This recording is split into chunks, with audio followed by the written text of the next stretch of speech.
Bhartia colony में एक मकान को लेकर विवाद चल रहा है कि यहाँ मुस्लिम ने मकान लिया है, आपने वो मकान खरीदा है, क्या है पूरा मामला?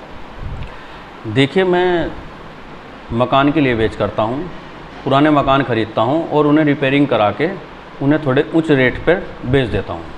सेल परचेज का काम है मेरा। तो ये नमाज का और इस तरीके से कि भाई यहाँ पर कार्यालय बनाया जा रहा था, तो इसको लेकर क्यों विवाद हुआ, क्या वजह थी? देखिए, जो कुछ शरारती तत्व हैं, केवल ये उनकी मनगढ़ंत बातें हैं कि वहाँ पे नमाज़ पढ़ाई जा रही है और वहाँ पे मुस्लिम लोग रह रहे हैं, 30 आदमी रह रहे हैं, 35 आदमी रह रहे हैं, 70 आदमियों ने नमाज़ पढ़ी है। ये सर बिल्कुल सरासर झूठ है, ऐसा कुछ भी नहीं हुआ।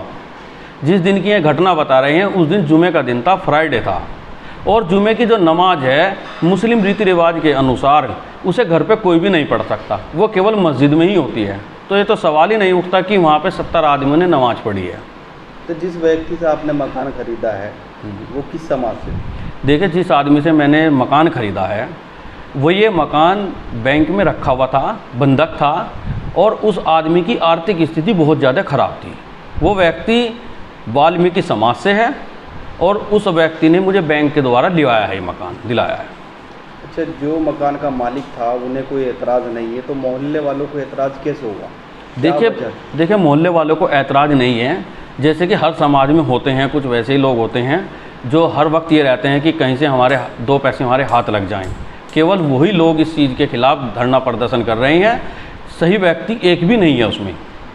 सद्भावना, जो आपका गठबंधन का नाम दिया है आपने, सद्भावना 4 पार्टियों का गठबंधन है, तो उसका कार्यालय वहाँ पर बनाया जा रहा था, तो सद्भावना का मिशन क्या है, क्या उद्देश्य है? देखिए, मेरी पार्टी आवाम हिंद पार्टी है जिसका मैं राष्ट्रीय अध्यक्ष हूँ, और इससे अलग 3 पार्टियाँ और हैं।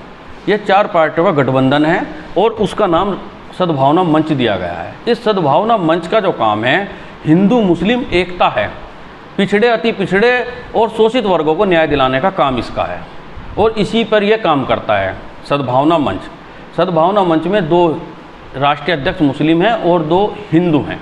तो जिस तरीके से ये विवाद बढ़ा कि मुस्लिम हिंदू कॉलोनी में मुस्लिम व्यक्ति ने मकान खरीदा, तो क्या ऐसा संविधान में प्रावधान नहीं है कि कोई हिंदू की बस्ती में या कोई हिंदू मुसलमान की बस्ती में मकान नहीं खरीद सकता? देखिए, देश आज़ाद है और ये मौलिक अधिकार है।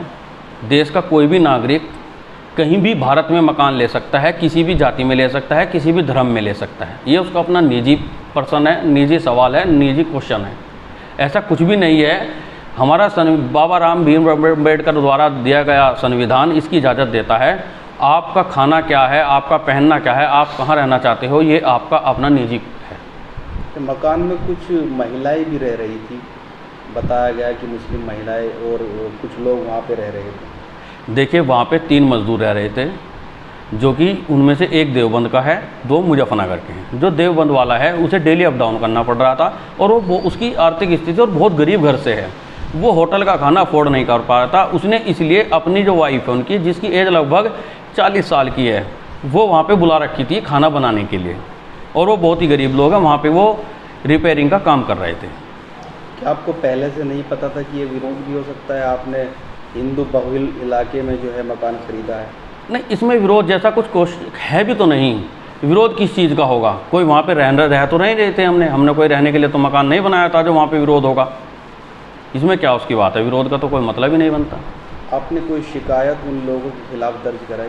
नहीं, अभी हमने किसी प्रकार की कोई शिकायत नहीं की है, क्योंकि पुलिस प्रशासन हमें हर तरह सपोर्ट कर रहा है और उनकी तरफ से बिल्कुल सपोर्ट है। कानून के अनुसार हमने मकान लिया है, वो इससे संतुष्ट है।